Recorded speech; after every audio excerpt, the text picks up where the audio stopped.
15 जून 2015 रात के ठीक 12 बजे पूरा जगन्नाथपुरी शहर अंधेरे में डूबा हुआ था। लेकिन यह कोई साधारण बिजली कटौती नहीं थी। यह फैसला सोच समझ कर लिया गया था और इसका कारण भगवान जगन्नाथ मंदिर के गर्भगृह में एक बेहद गुप्त और रहस्यमयी प्रक्रिया चल रही थी। उस रात भगवान कृष्ण का असली दिल प्राचीन मूर्ति से निकाला जा रहा था और उसे एक नई मूर्ति में स्थापित किया जा रहा था। पूरे शहर को अंधकार में रखना इस प्रक्रिया का एक अनिवार्य हिस्सा था और इसे देखने वाले एकमात्र व्यक्ति ने जो खुलासा किया वह आपको झकझोर कर रख देगा। लेकिन सवाल यह है कि आखिर ऐसा क्यों किया गया? और सबसे बड़ा सवाल, क्या वाकई भगवान कृष्ण का दिल 5000 साल से भी ज्यादा समय तक संरक्षित रह सकता है, या यह एक प्राचीन उन्नत उपकरण है जो मांस और मांसपेशियों से नहीं बना? जगन्नाथ मंदिर के नियम और कानून इतने सख्त हैं कि इस पवित्र स्थान में पूर्व प्रधानमंत्री इंदिरा गांधी, रविंद्रनाथ टैगोर, आम्बेडकर और महात्मा गांधी जैसे बड़े व्यक्तियों को भी प्रवेश की अनुमति नहीं दी गई। लेकिन ऐसा क्यों? और 500 साल पुराने भविष्यमालिका ग्रंथ में इस मंदिर के बारे में ऐसा क्या लिखा गया है जो कहता है कि जब यह मंदिर पानी में डूबेगा तब पूरी दुनिया का विनाश होगा? आखिर वह दिन कब आने वाला है? यह भी कहा जाता है कि लगातार 800 सालों से जगन्नाथ मंदिर में हर दिन ध्वज बदला जाता है। लेकिन अगर किसी दिन यह ध्वज नहीं बदला गया तो मंदिर 18 सालों के लिए बंद हो जाएगा। आखिर इसके पीछे का रहस्य क्या है?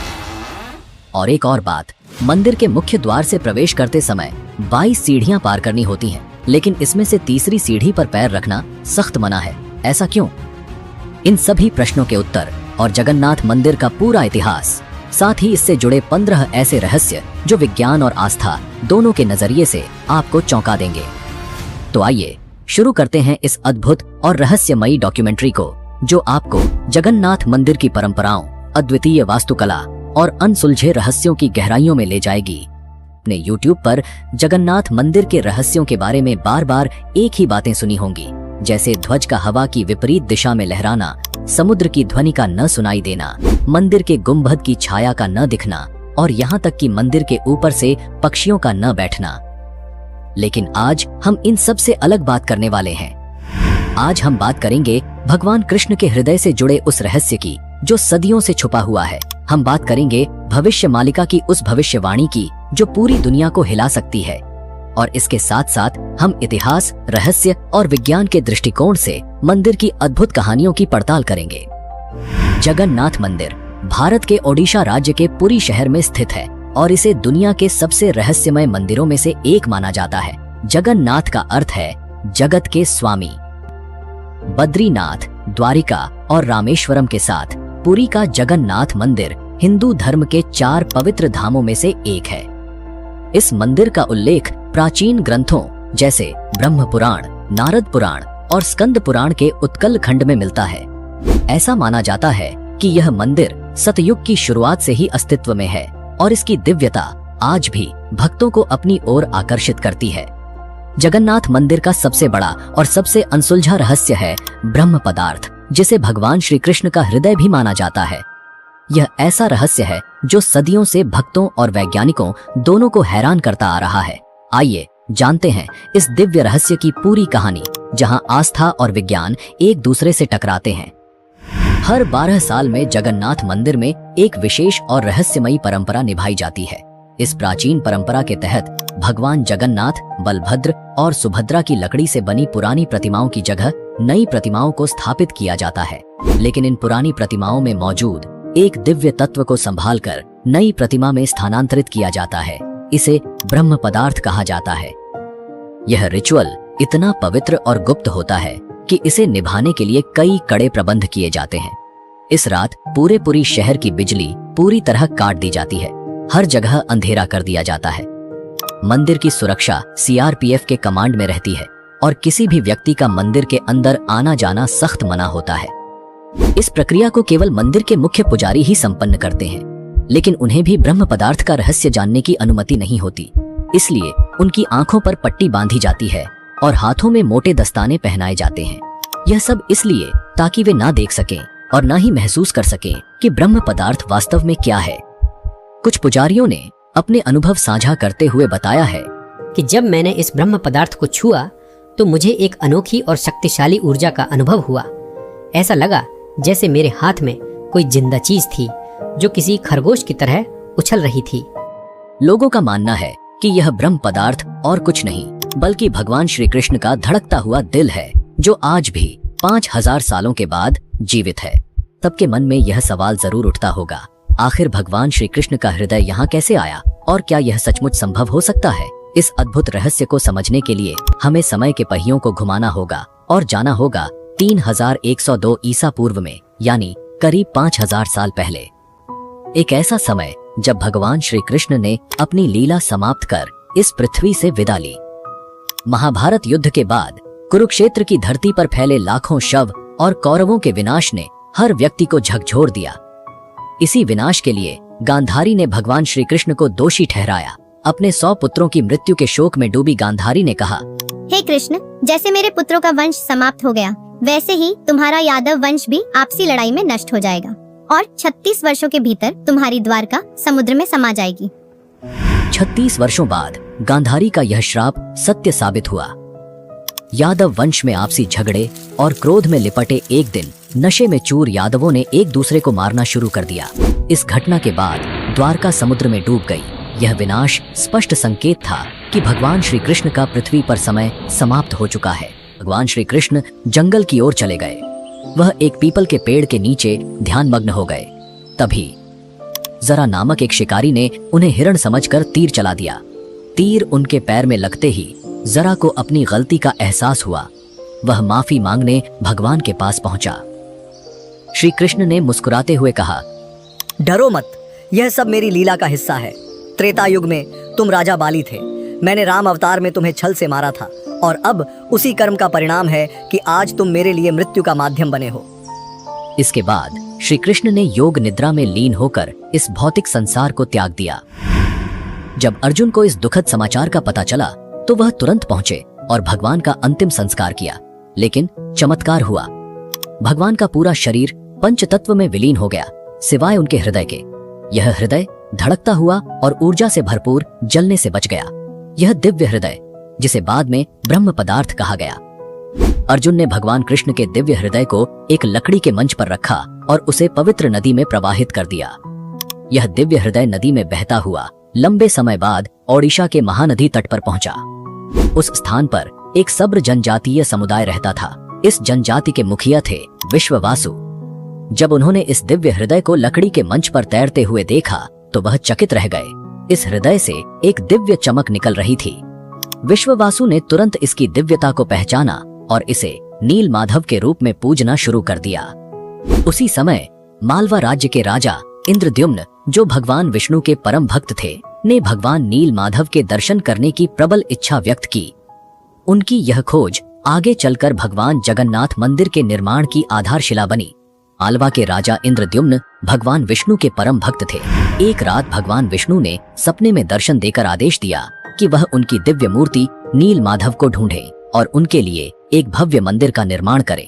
भगवान ने संकेत दिया कि यह मूर्ति नीलांचल की एक गुफा में छिपी हुई है। राजा ने अपने ब्राह्मण पुजारी विद्यापति को नील माधव की खोज के लिए भेजा। कई दिनों की कठिन यात्रा के बाद विद्यापति ने आदिवासी मुखिया विश्ववासु के बारे में सुना, जो एक गुफा में छिपी इस दिव्य मूर्ति की पूजा करता था। विद्यापति ने नील माधव की पूजा की अनुमति मांगी, लेकिन विश्ववासु ने इसे अपनी जनजाति का रहस्य बताते हुए मना कर दिया।